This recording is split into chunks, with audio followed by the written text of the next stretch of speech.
Okay, so here we go. Is this Diana's position? Right. Okay, it's a little bit ugly now. Hold on. Let me beautify it a little bit.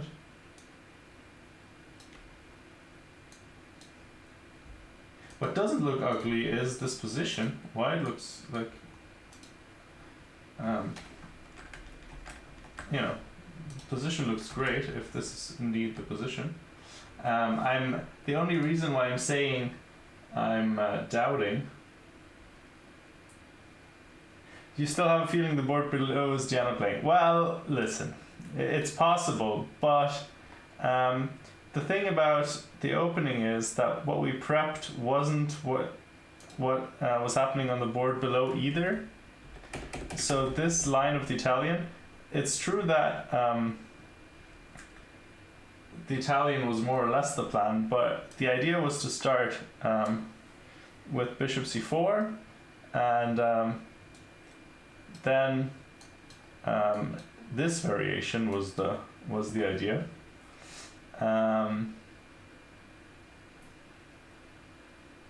But yeah, I'm a little bit confused. So this is why we are thinking maybe the board isn't correct, but maybe Diana just chickened out a little bit.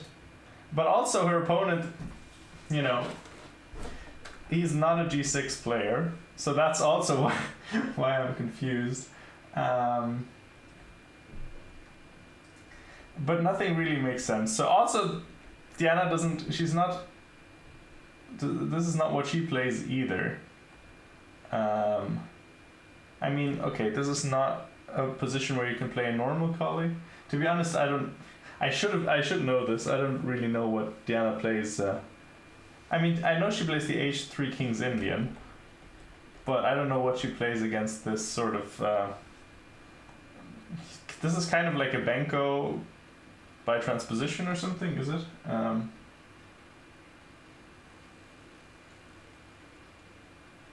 So I don't know. I don't know what's happening. Poor Coffin has to be with the plebs. Hey, Coffin and Discord. I'm not sure if you are in the thing as well, in the stream. Coffin is coming tomorrow, so unfortunately we won't be able to broadcast his games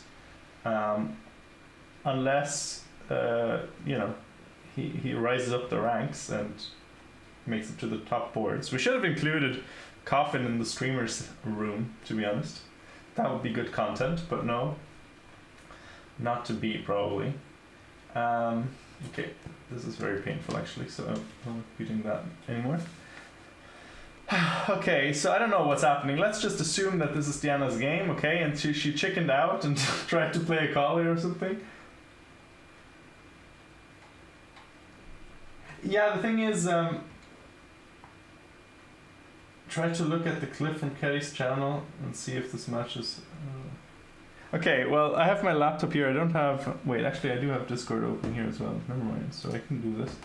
Let's see. Let's just have a look. Hold on, where is it? It's in schedule, I think, is it?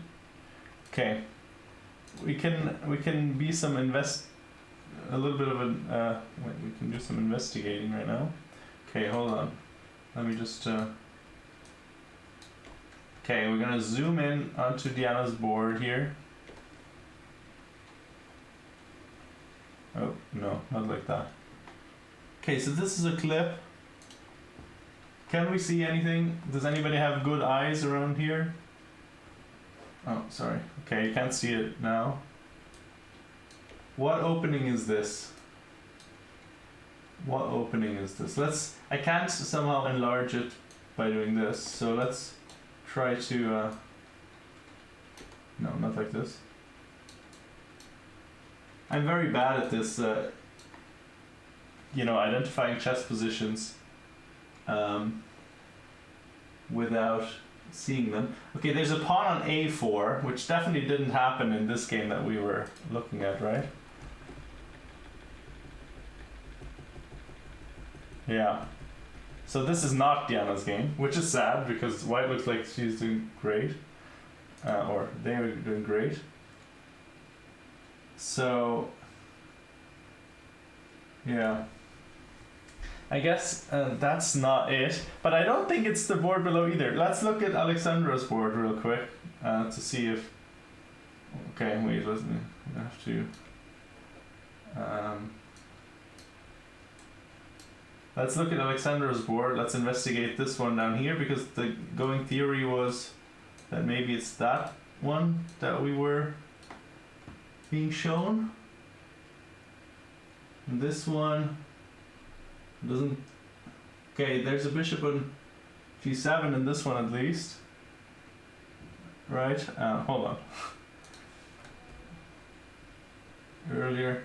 But this also doesn't look quite right, does it? Hold on. Let me see. Wait, no, that's not what we were trying to look at. But in the actually, let me just quickly go to this one. Okay, sorry, I'm a bit all over the place here. Maybe it's the Kostya game because Kostya. No. Oh no, actually, this might be Diana's game. Hold on, here we have it. Okay, we found it. Never mind. We found it. Hold on, now I just have to undo all the damage I did here.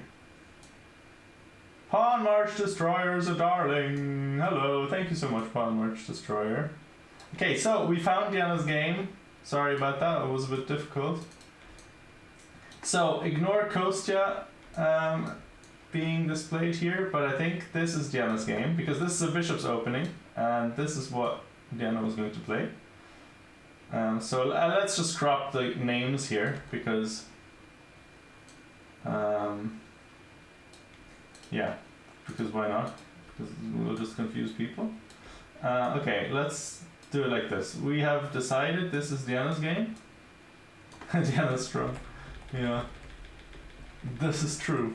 Okay, so this is okay. Hold on.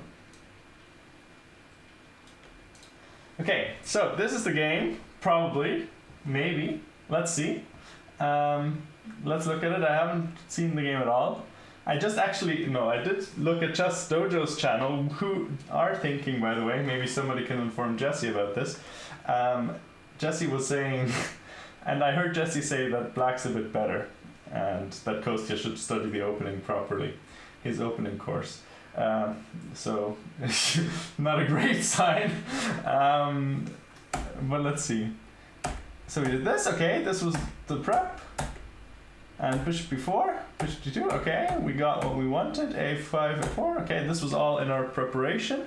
I mean, okay, to be honest, I was hoping for the kind of main line, which is bishop d6, which gets very interesting. Yeah, that's what Jesse Cry said about Kostya, which is funny. Thinking that this position was played by Kostya, which is now actually Diana, which means that you know, I won't go in too far into the implications. Okay, bishop e3, c3 was not in our prep. The prep was rook e1. But you know, how bad could it be? Okay, we should play rook e1 at some point. I don't know, queen c2, that's a d4 player's move. I don't think this is really what we're trying to do in this position. But okay, the thing is, what we really would have liked to do at some point is, let's ignore for a second this c3 move, but the plan is really to play rook e1 and then d4 at some point. If we can get it in. So that's the idea of this piece setup, which, you know, we're not quite following that plan to the letter. Okay, and that's interesting. They took back with the knight. Interesting. If taking back, I would have probably, you know, taken with the pawn instinctively. Also, there's bishop f5 ideas, which looks a little bit unpleasant for a peasant, as unpleasant for a peasant. Yeah. So Diana, she was very, yeah, a bit unhappy about the prospect of playing some Italian line that she wasn't familiar with. But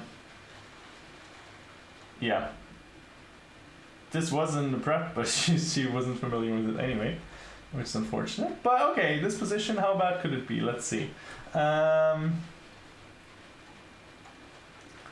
Okay, I mean, we're up on time. Well, if the times are correct, we're up on time. You guys can't see it, but time is 1 hour and 6 minutes to 43 minutes.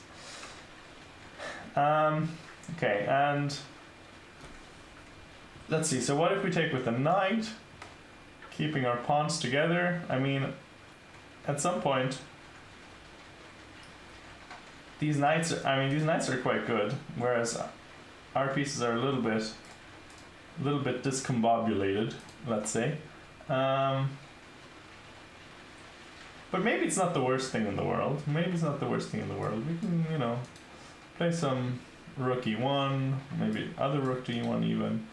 And this isn't like the worst position I've ever seen, I feel like.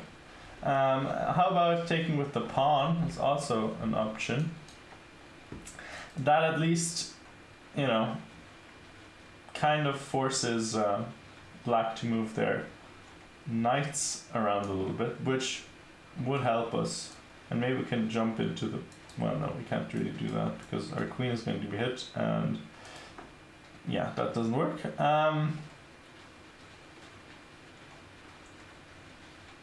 But I don't know, I mean, we can put something on c4, maybe queen c4, and then we can start thinking about jumping in here as well.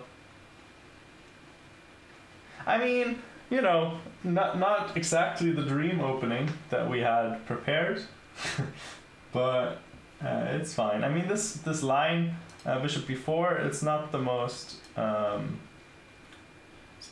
concrete thing in the world. We had a couple of lines prepared with bishop d6, and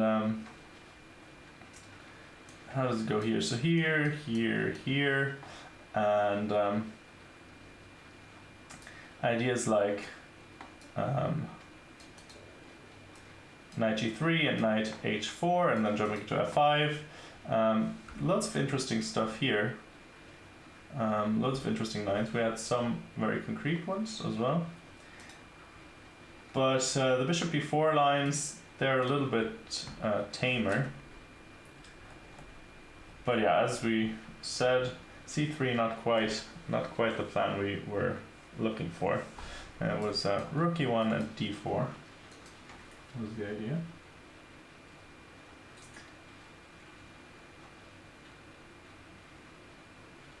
If you want to pause to attempt to fix the game on Chess Dojo's channel, feel free to do so.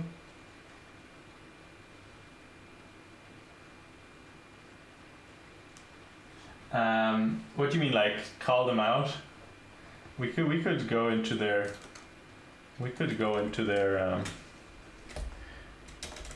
channel and tell them that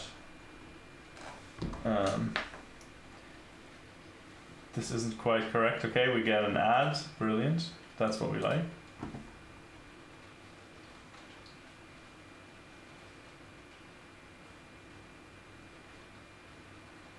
Oh, hey, Phil. How are you doing? Yeah, it would be great if she could win this, of course. That would be lovely. This is not by any means like over or anything. Okay, she took with the knight, which it looks kind of more natural to me as well, to be honest. It does leave black's knights kind of undisturbed, but yeah, easier said than done against the 2350, exactly. It is of course a little bit tricky. Of course, in the first round, in such a strong tournament, you're gonna get paired with someone really strong. Dominguez, for example, is playing some 2100. You're gonna be rating-wise in a little bit of trouble in the first round, generally, unless you I guess the optimum is if you're like 51st percentile, then you play against the very bottom. But we're in the bottom half of the tournament here, definitely. I think she's seed like 200 out of 350 or something. You can actually check this. So Diana's seed is 248 actually out of 329. 248 out of 329. So well in the bottom half. Knight of 4 says Halvard. Okay, Knight of 4. Looking at this, looking at maybe coming to the king side. Yeah. Okay.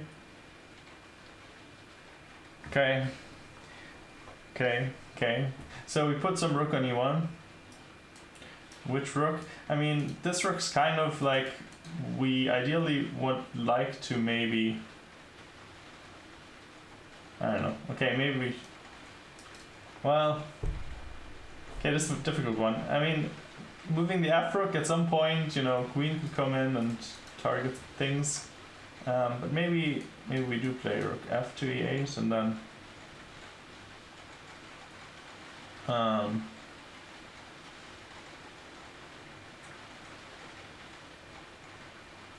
don't know. What is he? Oops. Is he gonna do queen g5, queen h4, something like that?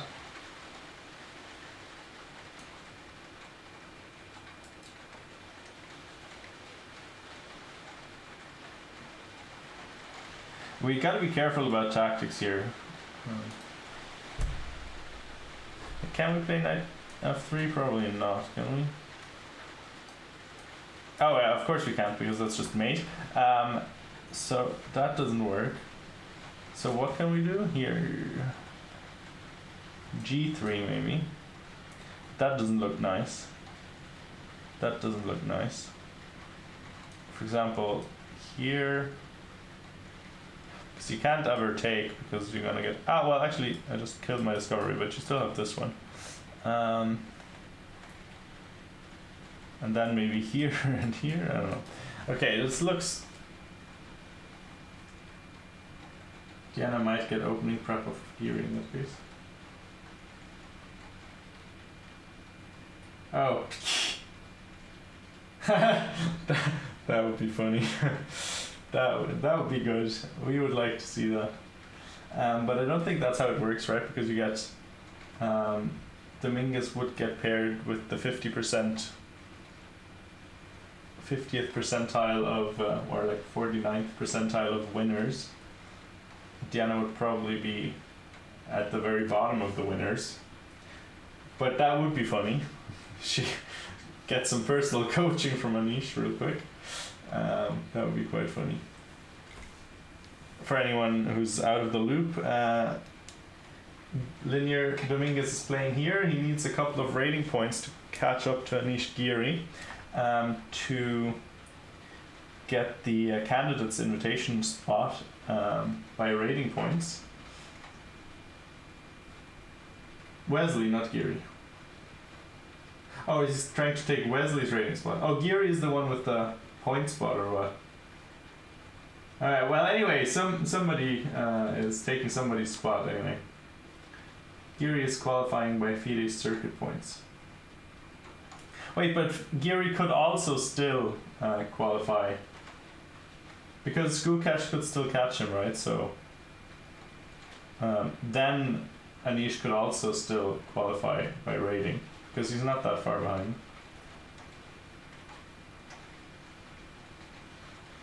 With Gukash and Archie. Well, Gukash, I mean, yeah.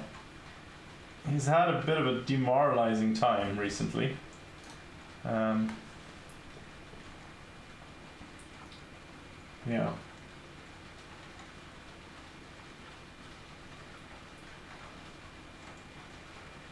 Anyway, interesting. Oh yeah, right. We wanted to clarify to Just Dojo that I think they figured it out. Did they? No, they didn't.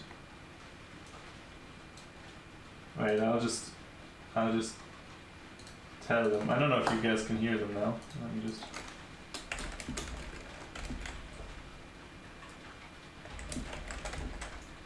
Um,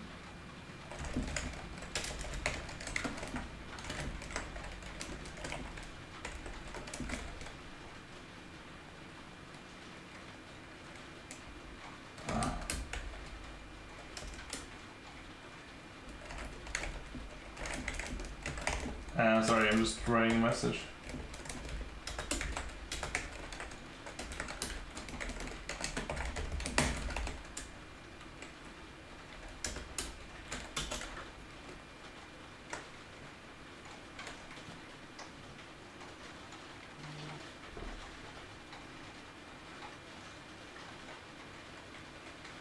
Okay, I don't know if they're gonna read. They have some other content going on right now as well. Wait, I'll just mute that for you guys. I can keep listening to them. Bro lost -35 in a month. Yeah.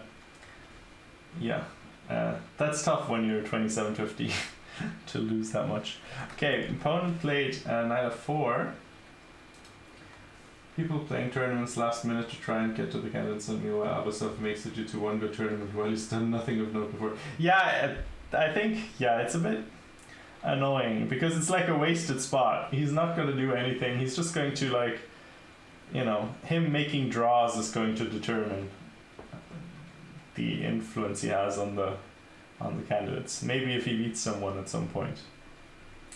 But yeah, I feel like it's kind of a waste. I think it should be more. There should be more circuit spots and maybe more.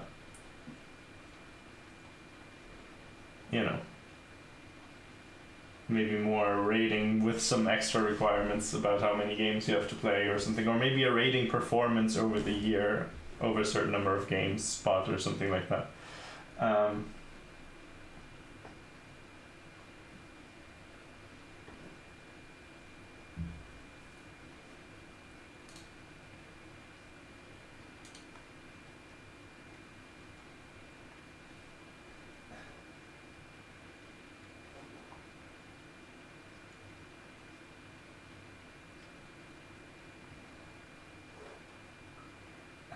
Sorry, I was just listening to Jesse talking about, he read our message. I'm not quite sure if I understand what he said in reply, but anyway, never have heard about it before or after World Cup. You mean Abasov? Yeah, he was playing in some what was it, like Gashimov Memorial or something? It's a rapid and blitz, and in blitz I think he scored like 3 out of, let's just see. At least he finished bottom with Gelfand in that blitz tournament. Very bottom, which is a bit depressing. I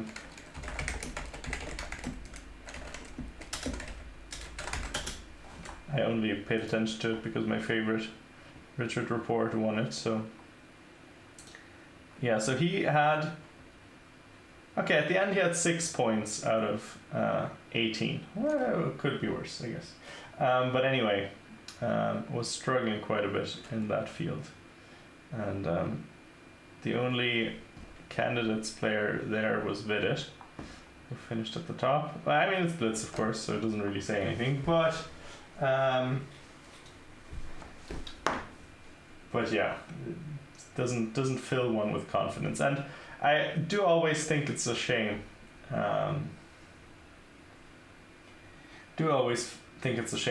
When candidate spots are kind of a little bit wasted. Same when Alexeyenko got the spot one year, and it wasn't like that. Was even worse because it was like a wild card, which they just picked some random, random. Of course, he's a great player, but like barely 2,700 player to play in the candidates, who was never going to have a chance, which is kind of pointless, in my opinion. But okay. Thanks for the follow, Hammer on the Queen side. Thank you. We're doing some commentary on Sitges. Well, I mean, we're just actually talking about other stuff right now. Candidate stuff. My grievances with chess politics. But we were We were talking about that before. Okay, so I don't know. Can we play knight f3 is a question here. This is always annoying, right? Because this can come in. Although, is there anything immediately worrying?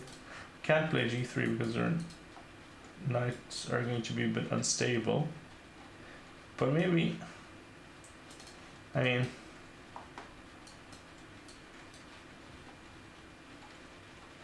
the knights, they look really strong compared to our minor pieces. I mean, this bishop is technically good. Like, it controls a lot of squares, and it also has some pressure on f7 and is pointing towards the king, but at the same time it's not really doing anything. I think we're more concerned about defending.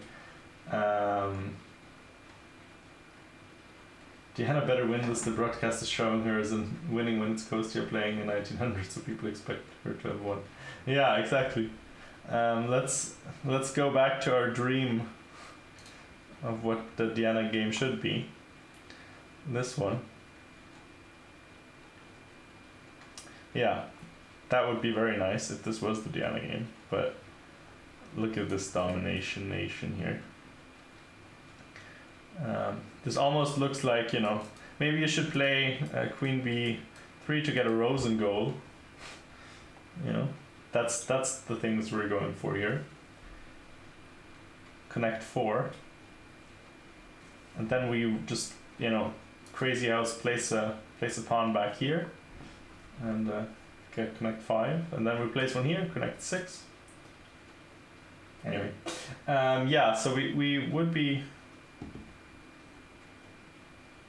hoping that this was Jan's game, but in fact it is not.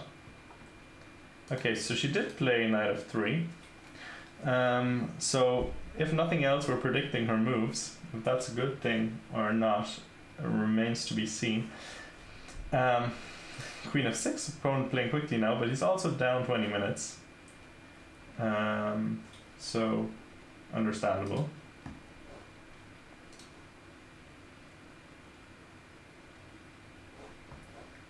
Understandable.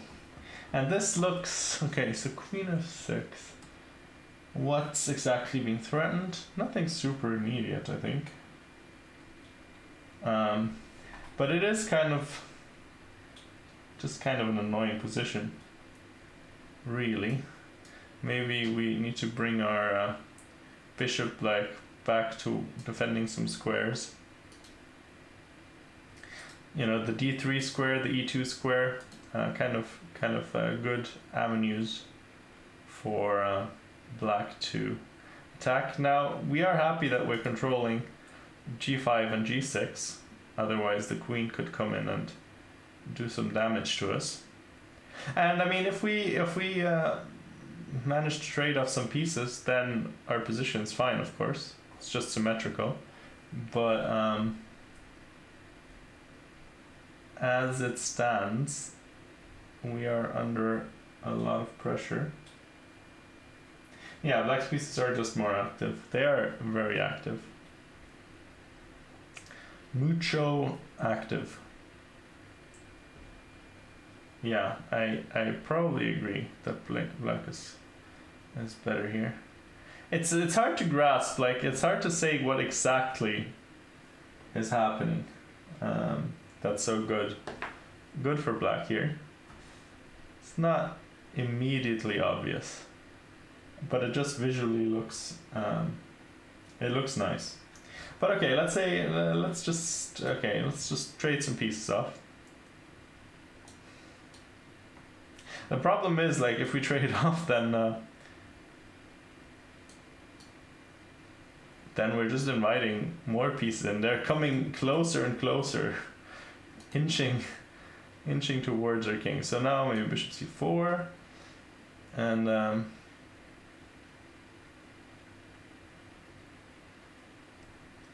for now we're also, I don't know, what is the big point here?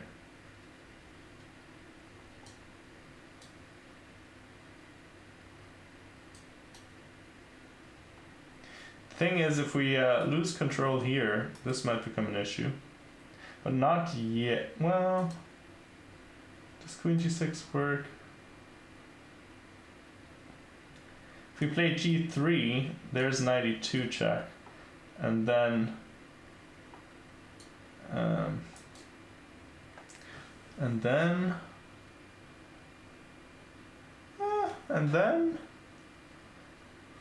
I mean, it looks very scary, but so where do we go? Okay, so we can't go here because we're getting hit with this, so I guess we have to go to G2 or F1. If we go to G2, then this, so I guess we have to go to F1. And now, okay, things are hanging. Maybe this or something, and then here and here.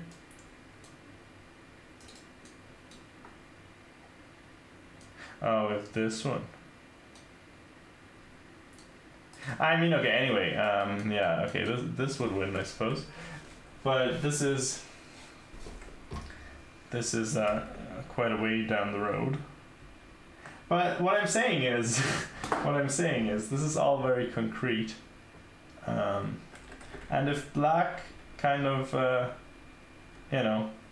plays it a bit too slowly or anything, it doesn't find great moves, then I can easily see white being okay. I like bishop c4 as a concept, because I don't want the knight to end up on d3.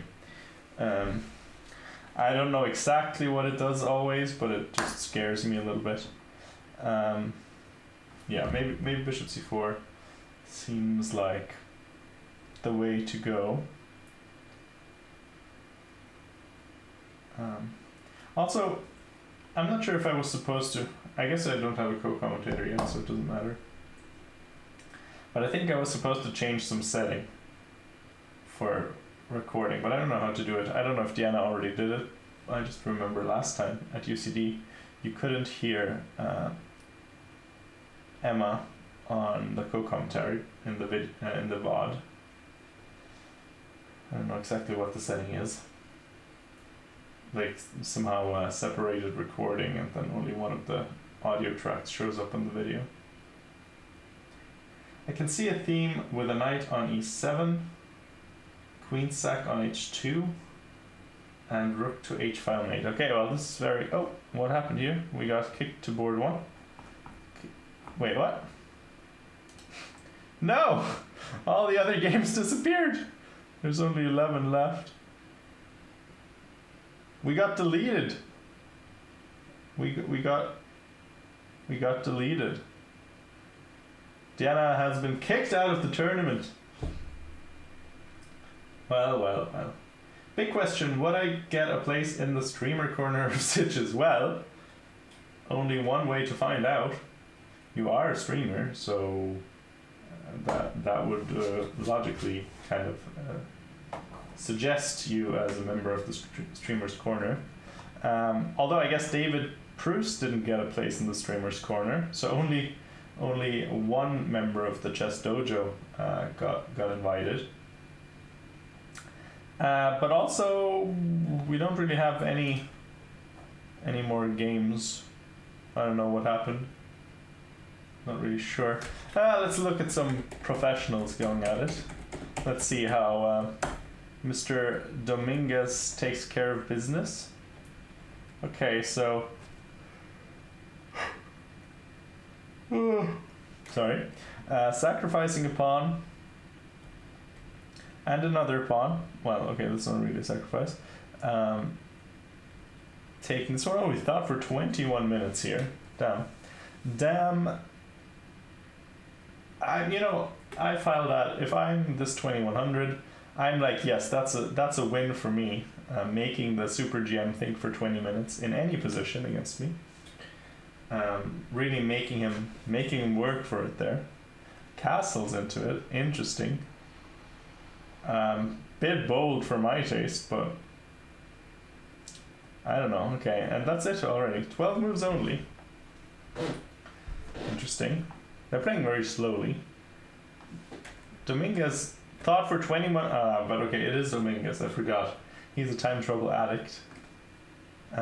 So he thought for 21 minutes on rook takes b7, and then his opponent thought for 10 minutes, and then he thought for another 21 minutes for rook to b5.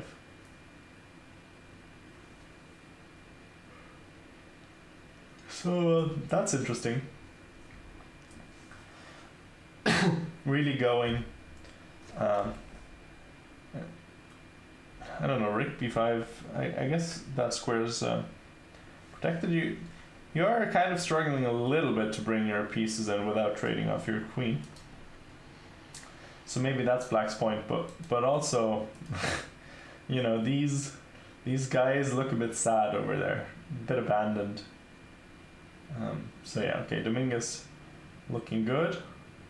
Could have also taken this pawn, I suppose. Didn't even think about that. But then maybe your rook is just in the wrong part of town. Maybe it just gets trapped, to be honest. Okay, that's probably not a good idea. Anyway, let's go next game. Alexeyenko. I don't know, by the way, is there any other? Let's look at chess.com real quick before we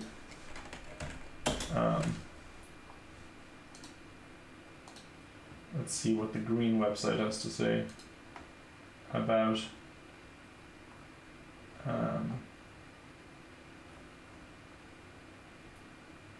wait, where's the event? Sitges.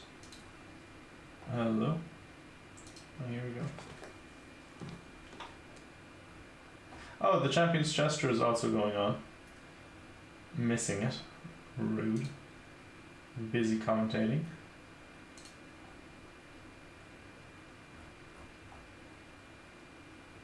Okay, I don't know. I think Diana's game might be gone from here as well. Okay, I guess maybe chess.com never had it in the first place.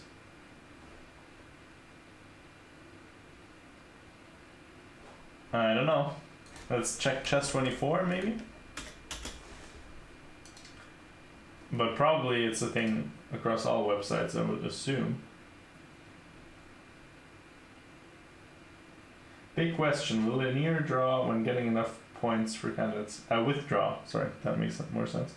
Well, you know, I heard people talking about it, that's really not a great thing to allow. And I mean, it isn't, yeah, it is a bit silly. Kind of ruining tournaments. It's even weirder with the, I don't know if you guys were following the situation at the Sinkfield Cup, where it could have been at some point better for some players to lose than to draw or win.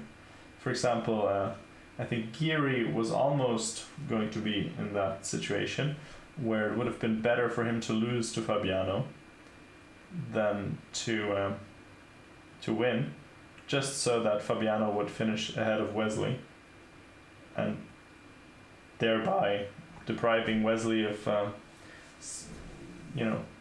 Grand Prix points, which would make sure that Anish gets the Grand Prix spot. Didn't happen that way, but it's kind of a flawed system. I guess what would you expect from FIDE, but still. Okay, now we're back to 12 games. Oh no, that one just got added, but no moves. I don't know, this is a bit shambolic in nature, this broadcast. Okay, let's look at this game. I got nothing better to do. So how do you play for a win as black against the Moscow variation of the Sicilian? Not the easiest thing to do in the world. Some people, I've seen people play like a Maroczy bind just without the light square bishops. So bishop b5 after trading, if bishop d7, then we trade off bishops, and then white plays c4. And the idea is that we're saying, well, in the Maroczy bind, we're putting all our pawns on light squares, so it's good for us to trade off the light square bishops. But I guess the downside is that we are trading off a minor piece, which is not really what white wants in the kind of Maroczy bind structure, because black is quite happy to trade off pieces just to work better around the space advantage that white has. Anyway, not what the guy went for. I don't know if this is what he usually plays, or if he was like, yeah, this is what I'm trying as a drawing weapon against the 2670.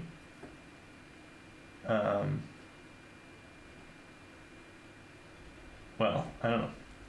We'll see if it pays off. Yeah, so 97, good to play for a win. I've heard this set as well, but I guess Alexenko disagrees. He thinks bishop d7 is fine for playing for a win.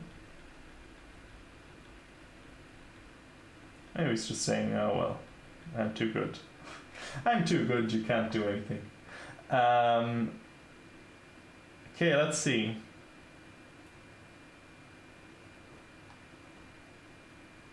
Let's see.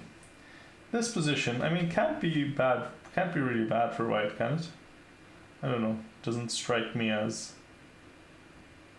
If I just saw the position and no name tags, I wouldn't be like, oh no, white's in trouble. So, you know, so far so good for Mr. Sviridenko. Sviridenko, maybe. Did I see a Ukrainian flag? I think he was Ukrainian. I think I saw that on chess results, but maybe not, I don't know. Anyway, next game, Aravind Chittambaram against Daniel Hristorodescu. Could be Romanian. Name's good for it. Let's see how this went. Okay. So E6 Sicilian, B3.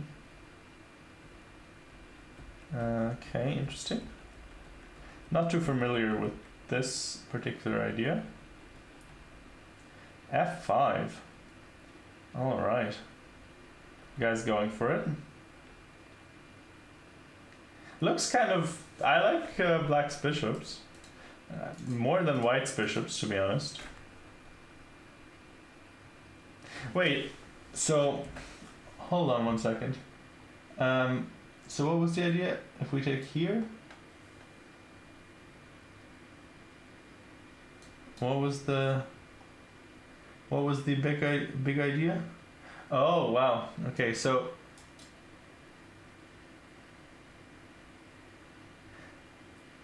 I mean, okay, rook takes doesn't work because this is pinned, right? So...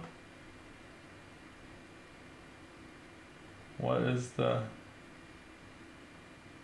Ah, so we take here, and if takes, we have this move.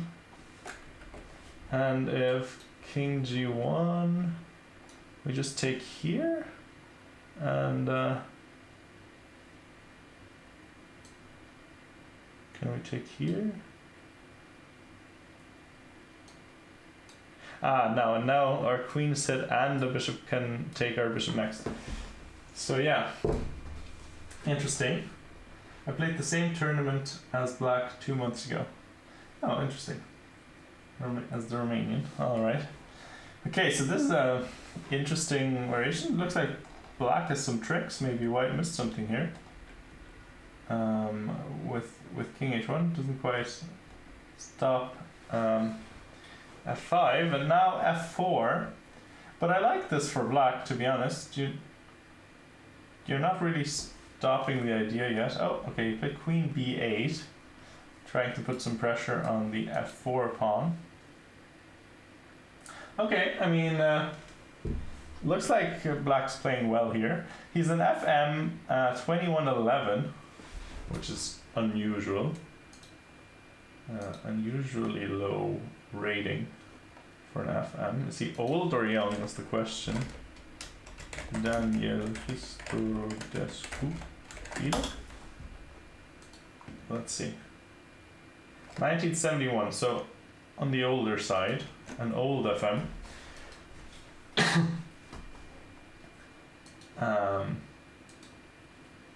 An old FM. Okay, well,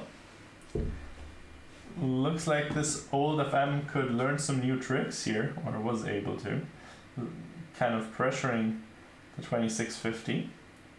Okay, let's go on. Volodar Murzin, Russian prodigy, very young, I think. I'm not exactly sure, maybe like 17 or 16 or something now.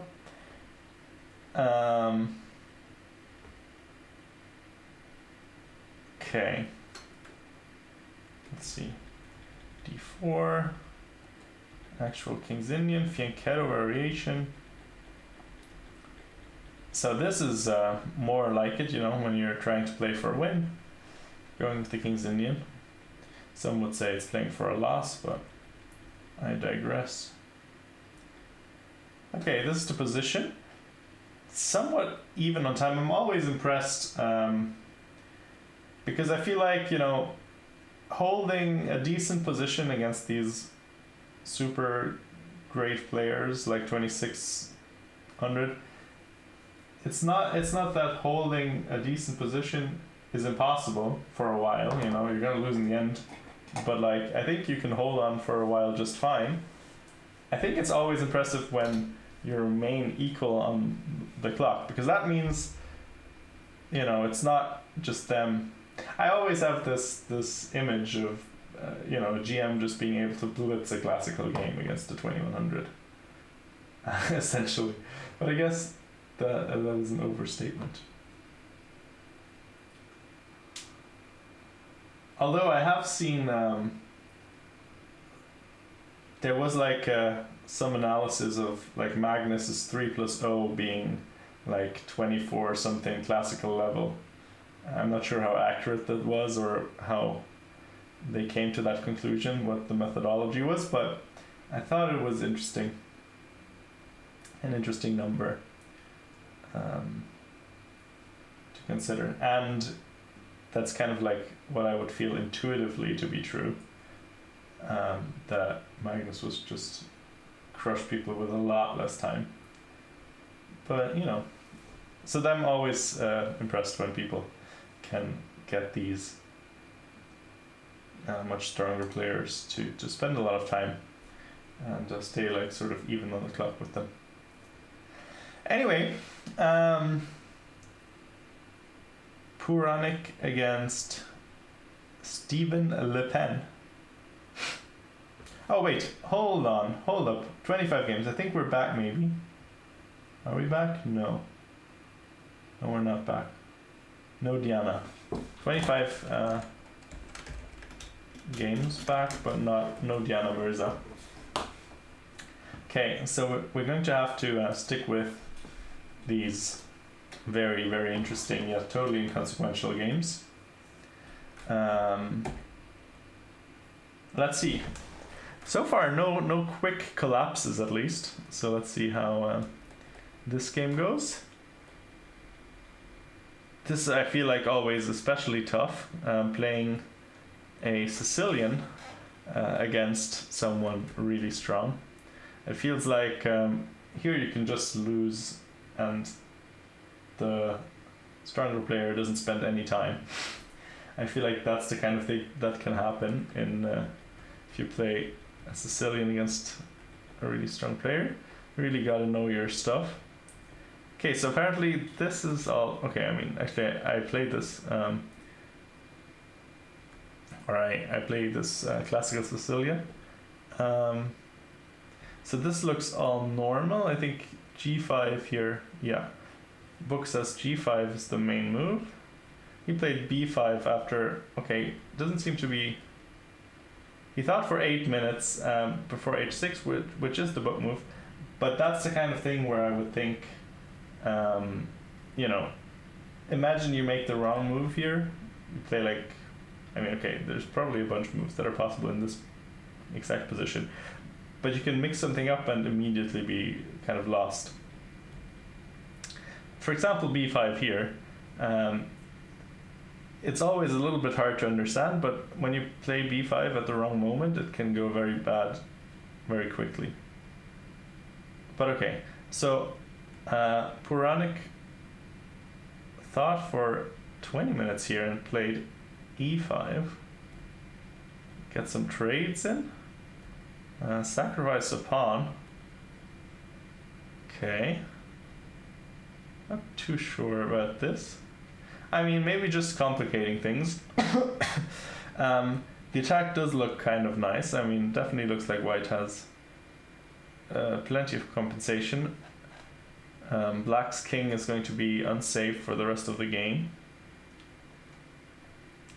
It's not always a disaster to get your king side sort of blown up in these structures, but often there is a chance for black to then castle queen side, but I don't see this happening in this exact position. So protecting the f6 pawn, queen comes in, and there are some lines here where, yeah, exactly, queens are threatened to get traded off, queen is pushed back, and now black's king is more or less safe. There's no good discoveries on the bishop as far as I can see. Maybe you can castle kingside now, because now your king isn't in such trouble anymore. The knight is kind of back defending, the queen is controlling lots of squares around the king. Hi Diane, no wait. Well, hello Robinson. Hello Mr. Robinson Crusoe. Anyway, so it didn't castle, played rook c8 instead. King b1, seems normal. And then trying to exchange queens, white says no, makes sense. And, okay, I don't know about giving up our bishop here. Not so much because this is a great piece, it's really not, but it does restrict and sort of hold some key points together. I'm a little bit worried about, I don't know, for example, some light square destruction when you give up the bishop here. So, like, let's say after takes and bishop d3, and then, you know, rook f1, and if you take here, you're just gonna get destroyed probably. So, yeah, not sure about this development, but okay, we'll see how long this black player can last. Next board, 28 games, but still no Diana. Actually, okay, this is Diana's game now. All the moves, the board is back, but all the moves got deleted. Lovely. Okay, back to the top. Back to random games we totally care about. But at least it's chess. Speaking of chess, chat, what's happening? Why is nobody speaking? Are we on the Lead Chess main page? Yes, we are. Okay, lovely. Bit. Chat is dead, feels bad. We need more energy, exactly. That is the thing we need right now. Okay, we'll all keep checking on Diana's game, see if anything happens.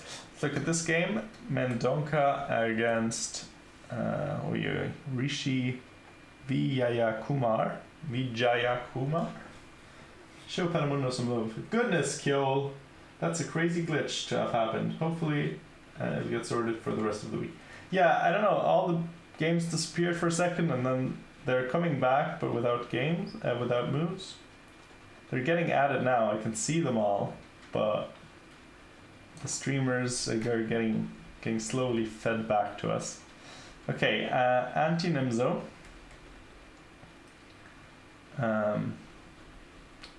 Whatever the hell this system's called, I don't know. Okay, this looks like... Okay, I was saying it looks like theory because it's kind of weird and tactical, but apparently it's not. No games have been played in this.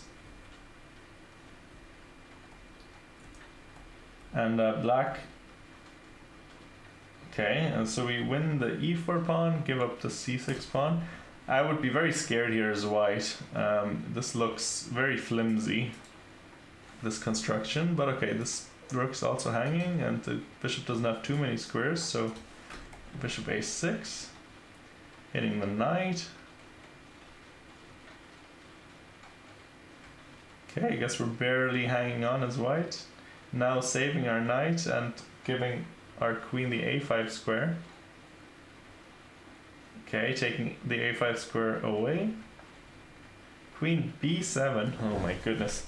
I don't know. Okay, feels like this might be the first game. If I had to guess, game is back, but on wrong person again. Oh no.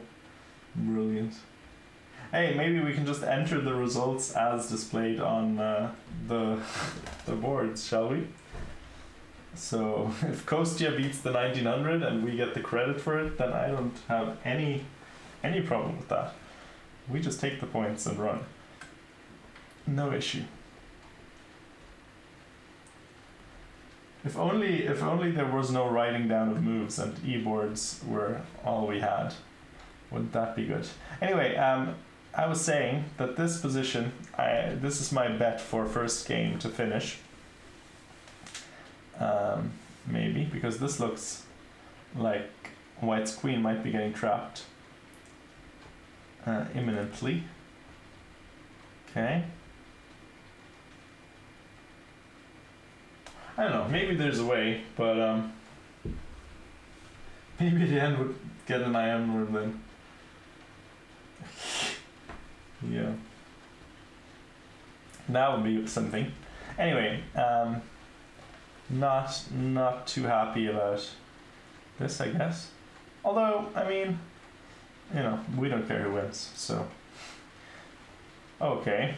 This one, okay, I might revise my statement. This one also looks like it might be over very soon. Black's king looks like he's in a lot of trouble. What happened here? Okay, let's look at this. Sicilian as well. Okay, e5. This is, by the way, kind of the only reason. Normally, if I was, you know, if I was a connoisseur of Sicilians, I would always be playing knight c3, so that they have to sort of compromise. They have to have an anti-Sicilian repertoire that's compatible with their open Sicilian repertoire. So, for example, loads of people like the e6 anti-Sicilian. So now, if you play knight f3 and d4, they're sort of forced to play something different than what they know. But yeah, so that is something. Sorry, you got a message on Leechus. I don't know who that's from. Anyway, that's my personal favorite move order trick, but e5 variation's annoying, so yeah, that's that. I also, to be honest, Halvard, you don't play e4, do you? Okay, never mind, I take it all back. I was gonna ask, okay, sorry, by the way, I found this game actually quite interesting. I'm blitzing through it, but so black is like really going for it here, giving up potentially this bishop here, and yeah, okay, didn't really turn out too well. The attack kind of dissolved, and now white has two minors for a rook, and not just any two minors, but like, look at these minors, they're really quite the sight to behold. This one, on the other hand, looks a little bit stranded, and the rooks are not really doing anything anytime soon. So, yeah, white is definitely crushing here. Okay, nice little trick of trying to checkmate here, and yeah, okay, now bishop's coming in here, and with mate threats, this looks like it's basically done and dusted for white. So yeah, I'm going to regret my prediction of who's going to finish first, maybe. But anyway, let's look at what happened. Oh wait, oh no, now Oh no, this is still Diana's game. So it's still not Diana's game. Wait, where's Kostya's game again? Here. Is this ours now? Okay, let's see.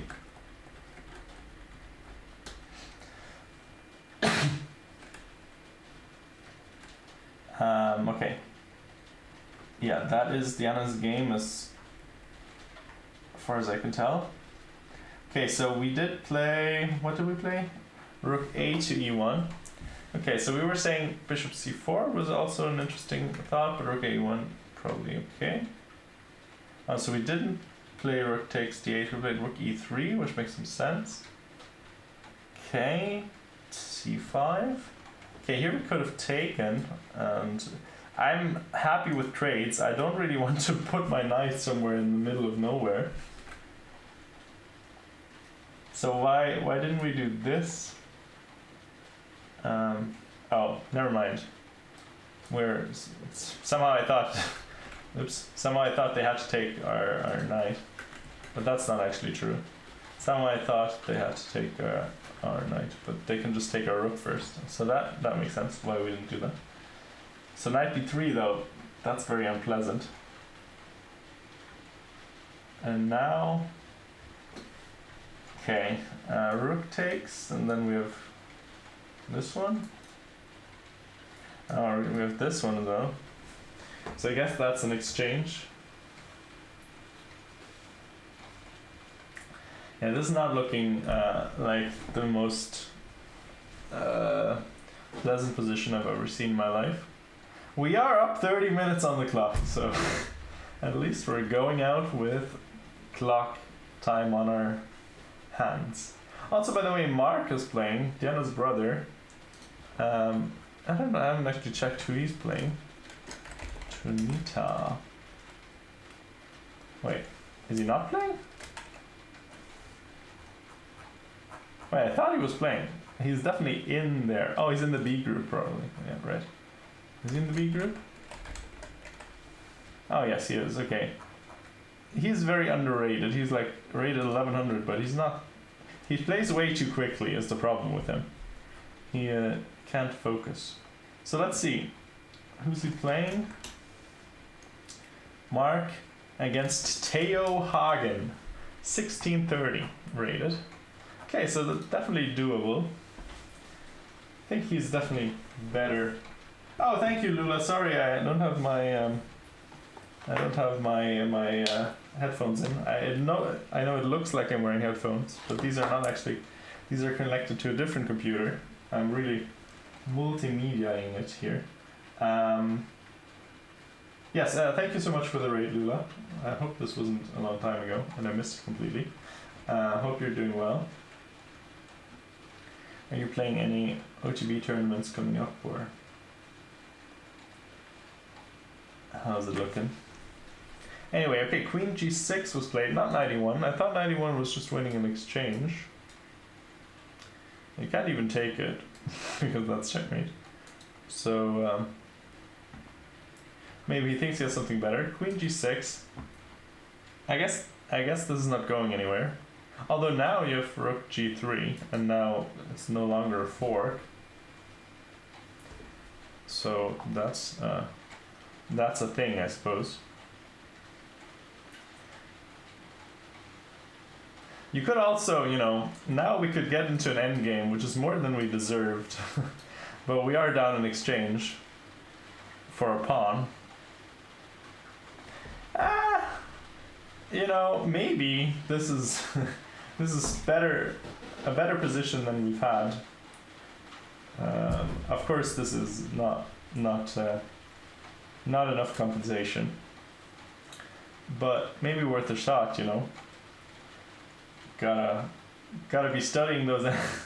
No, I'm just joking, but I do think this might be something we could try. It is a bit bleak, of course, but something you could do, something to think about. Gotta study those openings better. Yeah, the thing is, we were always saying, we have time before the tournament. We're going to do some practice positions, train some you know, broader knowledge, not just, you know, the opening moves, but actual ideas, and maybe also get a little bit more accustomed with the moves. But I think if she had actually seen this position before, prior to this morning, when she saw that rook e1 was the file, but now it's of course easy to forget when you've never actually worked on that opening. But c3 is just not really the right plan. It's a bit slow, and rook e1 and then d4 is quite decent for white. I mean, you know, nothing special, of course. It's e4, e5. You're not going to get a winning advantage against 2350 so easily. But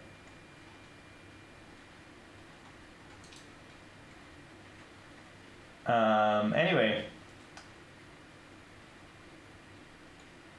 so queen g6 on the board. Let's see what Diana comes up with.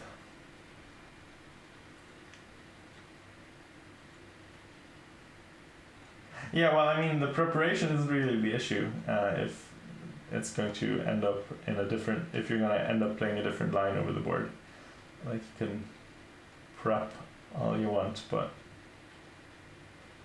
I don't know. I mean, okay, so let's say we play rook g3, and oh wait, never mind. That's just never mind. Okay, so maybe this is actually the better way to do it. We're losing an exchange anyway. So in here, at least we're getting a pawn and an endgame. You know, all things can happen. This is because the Lichess broadcast, or I don't think it's the Lichess broadcast only, I think all the broadcasts are a bit messed up, and the games got switched around. So as best as we can tell, this is Diana's position. And the one that's under Diana's name is Kostya playing against some 1900. So these games got switched around. I mean, rough start, but like, it's a 2350. It's 400 points, 450 points. So, you know, what can you really do about it? You can only expect so much against someone who's 450 points higher rated.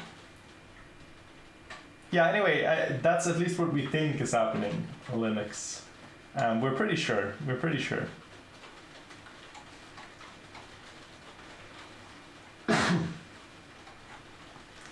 Took us a while to ferret out the truth as well. We were a bit confused for a while. But, you know, would be nice if they didn't get switched, or if they hadn't been switched. That would be a good sign for us. Okay, I think Diana is going to play this, by the way. There's really nothing else. I think this is a clearly worse way to lose the exchange.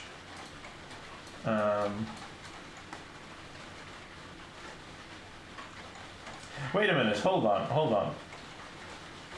That actually is just checkmate, isn't it? Because we have knight takes f2. And then here, and here, and here, and here, and here. So,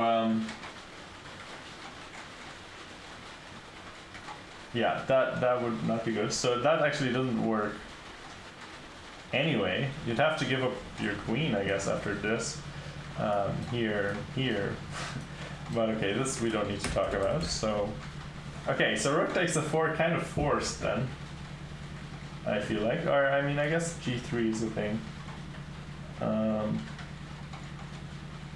But actually, there's actually the same kind of problem, isn't there? Because king e1, knight f2 still, and wait, sorry, this now. Yeah, so that's not really working. Knight h3 probably also works. I mean, I don't know. Yeah, I don't know, it doesn't really.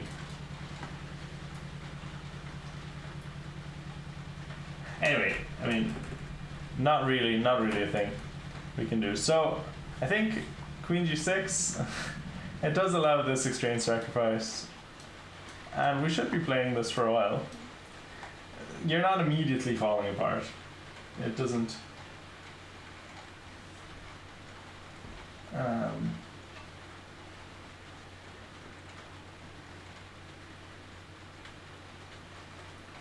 It doesn't promise too much chance of success, but it's a possibility. It's a possibility. And I think once you see the other variations, I think this is kind of the only thing you're left with. So yeah, we're assuming, let's just go a bit deeper into this line, because we're just thinking this is what's going to happen, right? So I guess you don't even have to technically take with the knight, you can also take with the pawn. Let's just assume you're taking with the knight. I don't know. Okay, move to 7 or b6 or something. And where are we going? Okay, let's keep attacking things. You know, if we manage to trade off these for these, and then we can turtle up into a ball.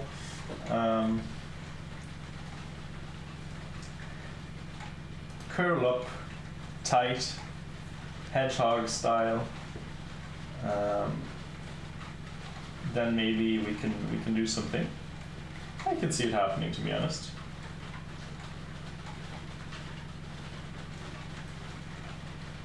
I don't know. Any other games we want to look at, chat? The problem is we don't really know if they're actually, you know, there's other streamers playing. Let's look at, oh, actually we know Kostya's game, which is this one. So I guess we can look at this one knowing who it is that we're looking at.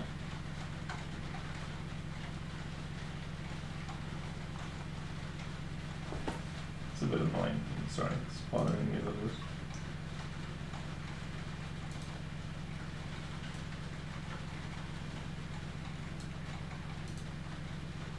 Okay, less bothersome now. Okay, Kostya. Let's see how he's doing.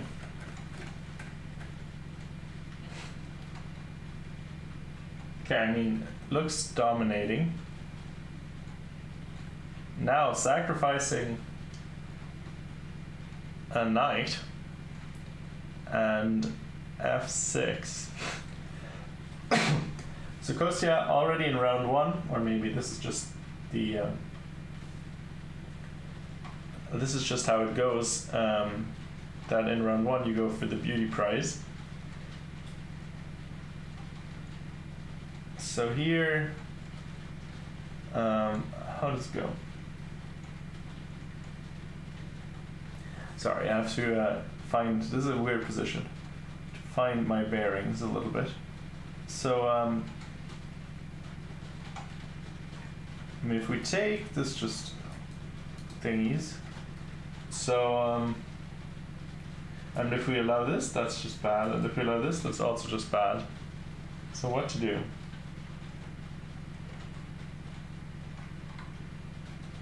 Maybe we can go back here or something. I don't even know. It's hard to find a move. Okay, I mean, this just doesn't work, right? So here, and then there's no way of, you're just winning the whole rook back, and then you did sacrifice the exchange. You did sacrifice the piece, but you get a rook back, and black has some more pawns, but this is kind of all falling apart. So this doesn't really work, I suppose. So then you can still give back a piece. I don't know, can we sack the knight somehow? At least open up this square, so after this we're protecting. So let's say this. And are we going to checkmate it like this? Probably not. Hard to say. Oh, we got the end game in the out's game. Well, let's look at that one. That's, I mean, it's not necessarily more fun, but it is more relevant to our purposes. Okay, he did take with the H pawn, which makes some sense. don't really mind the double pawns. More important to keep the activity going, which is, yeah, a bit annoying. Playing well, our opponent, but he is 2350, so what are you gonna expect? So what do we do here? Okay, I mean, rook b1 would be the normal move, but what can black do to us immediately? I mean, okay, I guess we have rook c8 to stop any such things. So rook c8, well, we can take this pawn. Are we getting maybe like mated at some point? And we could also play rook d8, rook e8, sorry.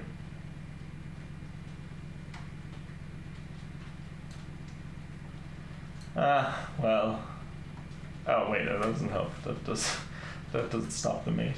So I guess h3 instead.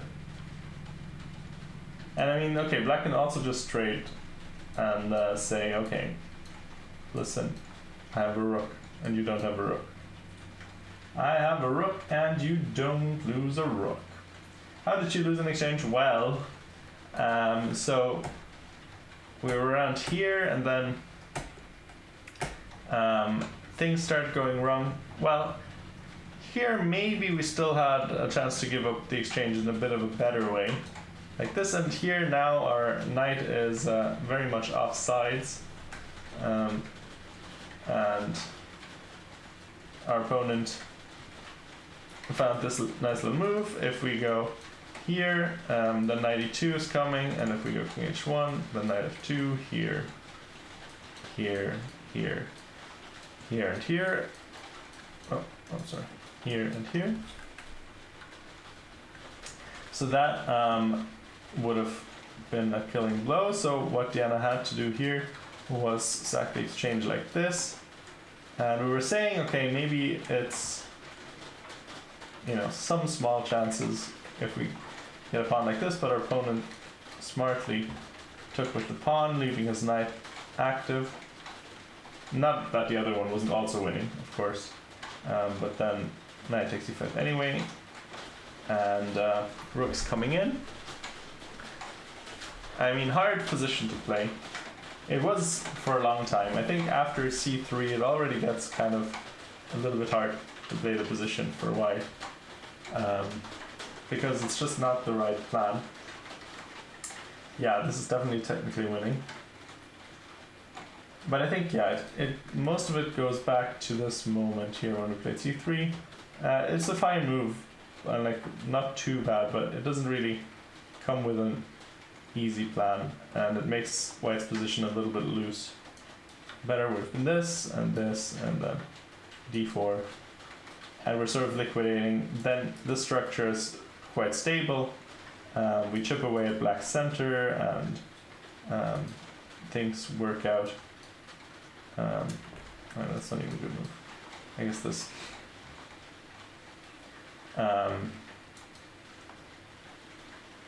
Yeah, this kind of thing.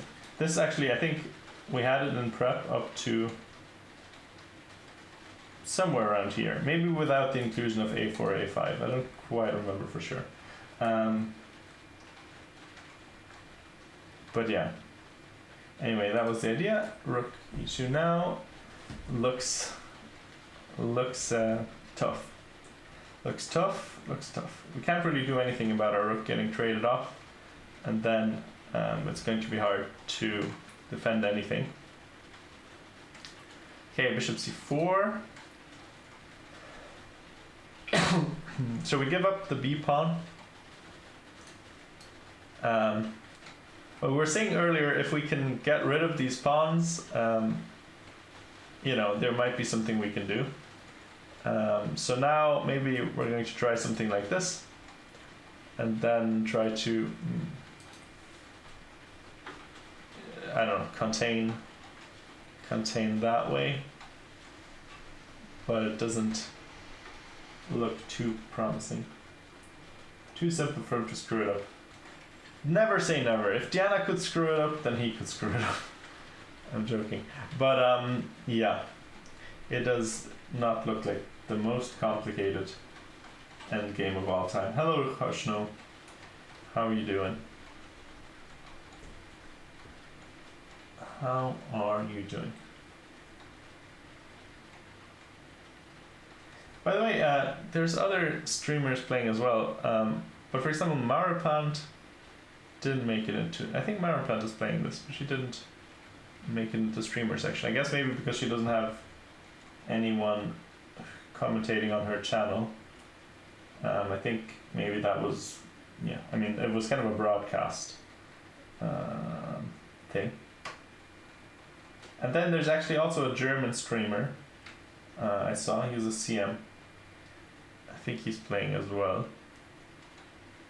But also not in the streaming lounge. I don't know if you guys saw. There was a thing posted in the Discord, a clip of the streamers lounge. We had a bit of difficulty getting the broadcast set up because I don't know. I think the organizers messed up something with the boards, and so there was no transmission for a long while. And then eventually it came on, but with the wrong names. So if you guys are looking at the broadcast yourself, Diana's game is the one that's listed under Kawutski against Gagnon.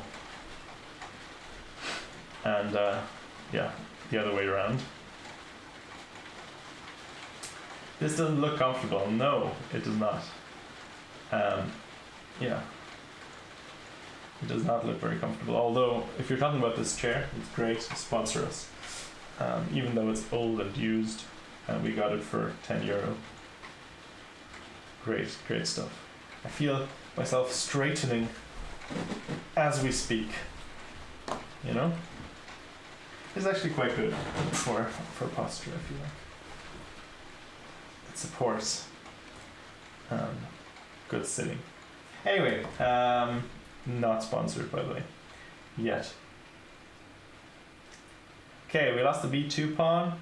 Now what was our plan? Bishop b5 would be the natural thing. Bishop b5, b6, knight d7. Oh, actually, we're kind of winning this pawn, maybe. Are we? Anyway, you know, I'll say it again. If we manage to trade off all these pawns, we have drawing chances. But easier said than done. Diana still up on time, but of course our opponent still has. Okay, she did play bishop b5. I like it. Of course, our opponent still has 17 minutes. Nice, as well. So, yeah, not like he's in time trouble or anything. Bit annoying for sure. It's also kind of a kid, American. I can't even pronounce the name. I won't even try. The name sounds like a bit Indian or something. But at least we didn't play 1900 Indian and lost actual rating points for someone who's like IM strength or something, which is good. Losing against a 2350, rating wise, not the biggest disaster. And then tomorrow, maybe someone a little bit more beatable. Yeah, 2100 would be great. 2100s these days, you know. Gotta farm them. Gotta know when to find them. Gotta know when to farm them. Not really though, but anyway. 2050 to 2100 is my guess. Well, that could be true, yeah. Could well be true.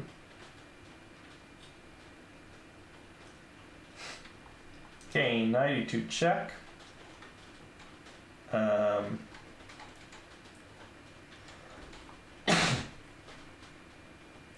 Oh, okay. Well, that's unfortunate because now I didn't think about that.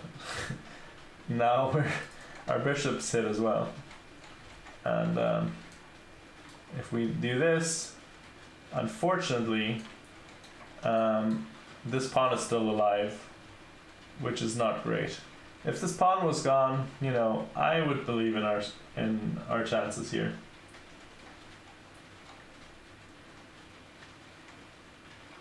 Nah, I don't think that's true. I don't think that's true. Wouter. Definitely not a disaster. It's a warm-up game. A warm-up game. Although, I'm not really sure. Diana's going to take a bye at some point. Okay, so she took this way. Makes some sense. So she took the knight. Wait, no, that was. So she took the knight, and then took the pawn. But again, if this pawn wasn't on the field anymore, if we had won this one, we would be not okay, maybe, but you know, there would be room for hope. As is, room for hope is somewhat limited. Somewhat limited, but that's okay. That's okay. That's okay. We'll bounce back tomorrow. Rook a2, knight c5, rook c8 resigns. Yeah, possible.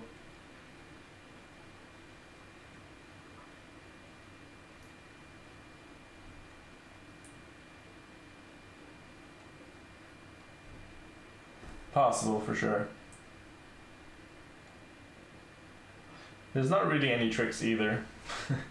Can't really set up for any funny business too easily.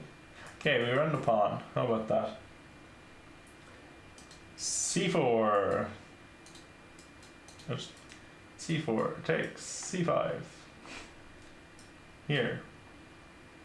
And then that's it. And then that's it already. Okay, maybe c4 here.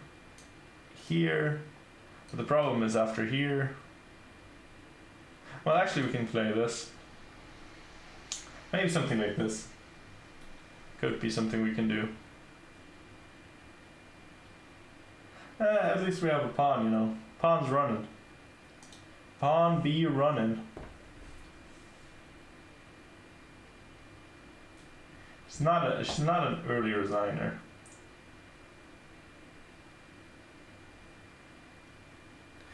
By the way, is Emma streaming? Let's see. She's been grinding away. No, doesn't look like it. Doesn't look like you would probably resign here. Well, Halvard, maybe you just need some optimism in your life. Have you ever thought about that?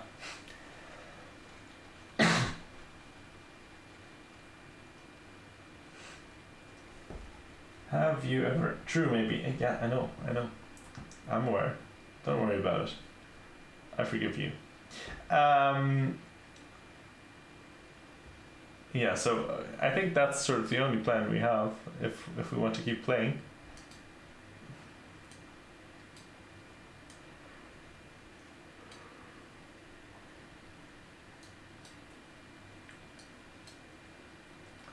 I don't know. Is Diana white or black? Well, white, unfortunately. No, Diana is white, as far as we know. You know, it's all a bit up in the air, but we do think this is Diana's game, and we do think she's white.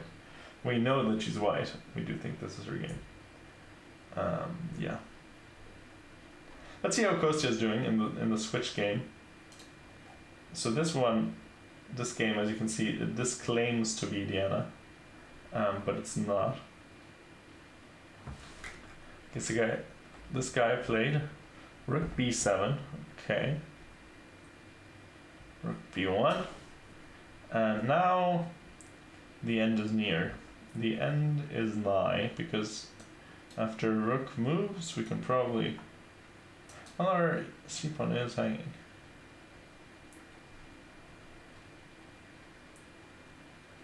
Maybe we defend it first. I don't know. Maybe there's some fight left in black here. Anyway, let's look at our real Diana's game. Ah, she played c4. Brilliant. That's what we like to see. Keep fighting, Diana.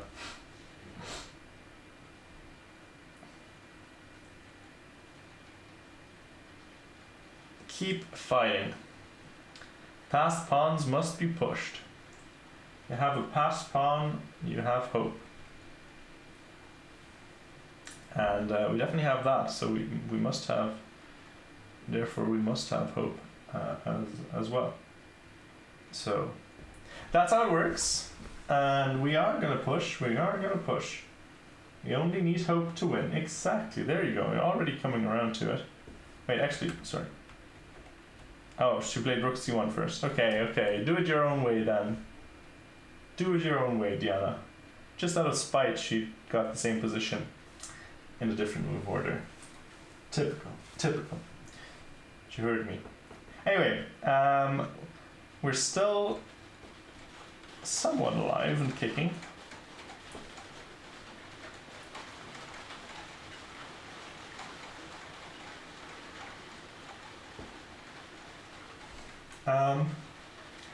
If he turns into a 1300 real quick, we could definitely win this.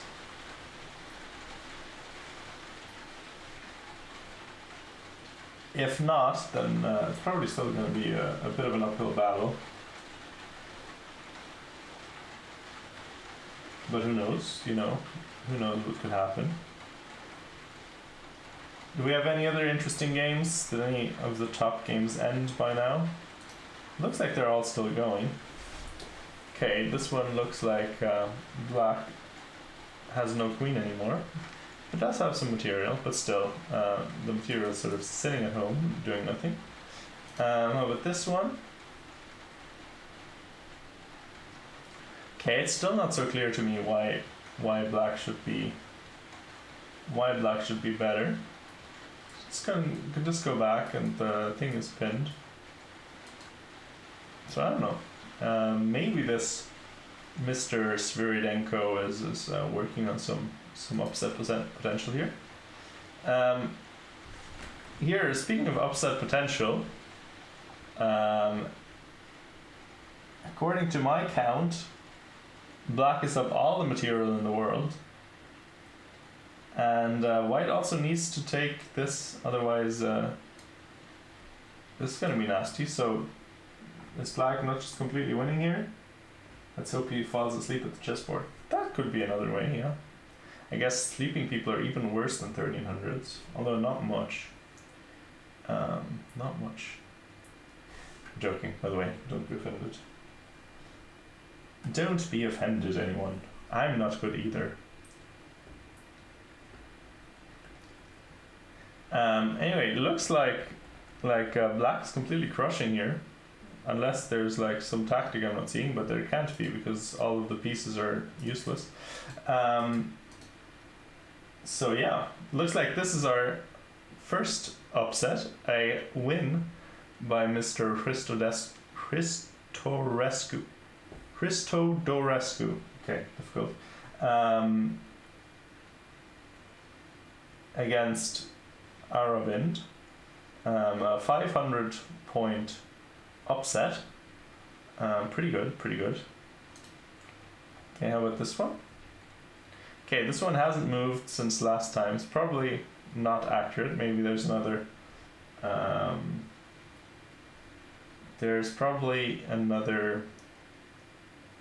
issue with the broadcast happening here.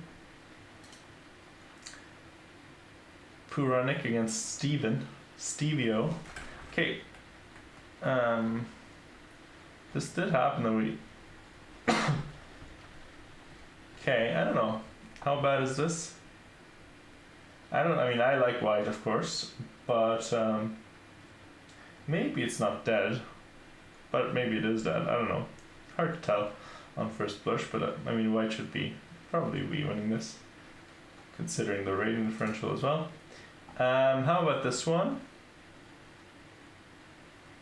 Okay, this knight is on a1. And okay, looks good for black. Bishop pair, nice control over all the white pieces. So this is probably winning for black. This one. Okay, this one probably also just here. Probably black resigned because the clock's been running for a while. Maybe he's legitimately thinking here, but I could imagine that this game is already over because like this is not something you can defend against.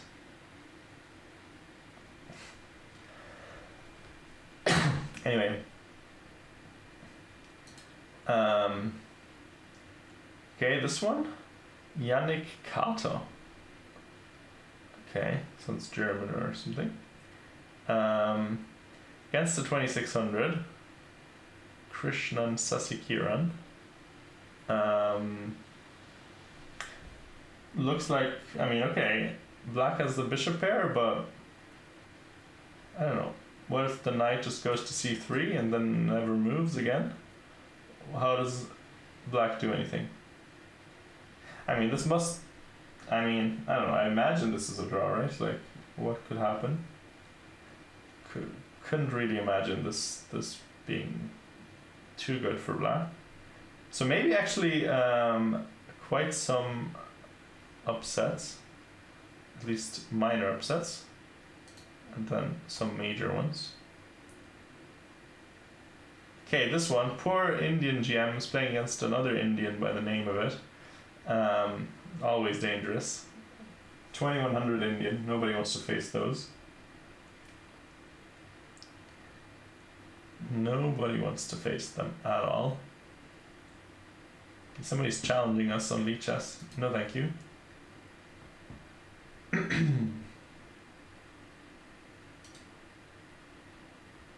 Anyway, let's go back to Diana's game. No, that's not Diana's game, this one. Let's look at what we've been up to. Okay, rook b8, knight d6.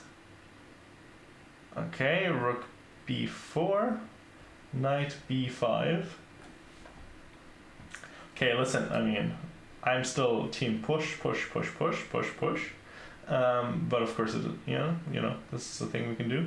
But actually, no, never mind. I'm not team push. I take it back. Diana, good move. The only problem is, what if we play rook c8 now? Yeah, because now this is hanging and this is hanging.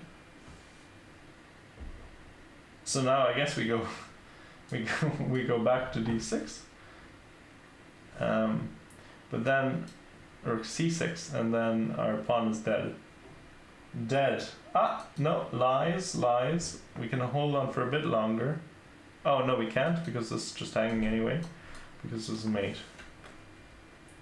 Okay, well, we tried, but it looks like our hero is falling. Our little pawn that could. Don't let him capture it. Give it up. He's been trying. He's done nothing wrong.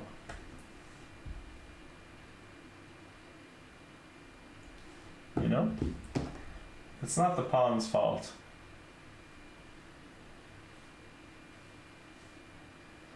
Oh well. Tough first round, of course. I mean, that's kind of the nature of first rounds in these massive tournaments. You're going to play some pretty strong dudes. Tomorrow, a more manageable task ahead, hopefully. Unless tomorrow is one of those days when Diana's going out to do some frivolous touristing. She's going to see a football match with her brother at some point. And then also a basketball match at another point. So let's see. Are there any results entered here? No. I mean, there are some entered, so probably they are entering them, but Mark hasn't finished yet. Okay, so looks like that's not a thing. Okay, let's see. This happened. 96, rook c6, c5, rook c5. Okay, this is all happened. Our lovely little pawn that could has died the honorable death. Now I think maybe we can resign. I think this is a solid moment to throw in the towel. Okay, I mean, it wasn't a bad game. I mean, the guy just played really well. Opening was good to a point up until c3 when we forgot our preparation a little bit. That's okay, it happens.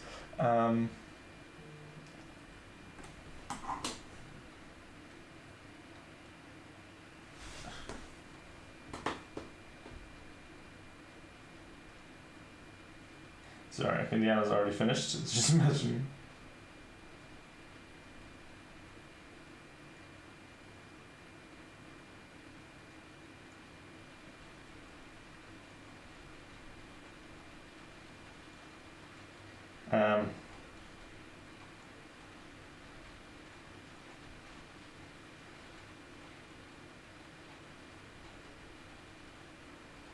Anyway, that's it. That's it for the game.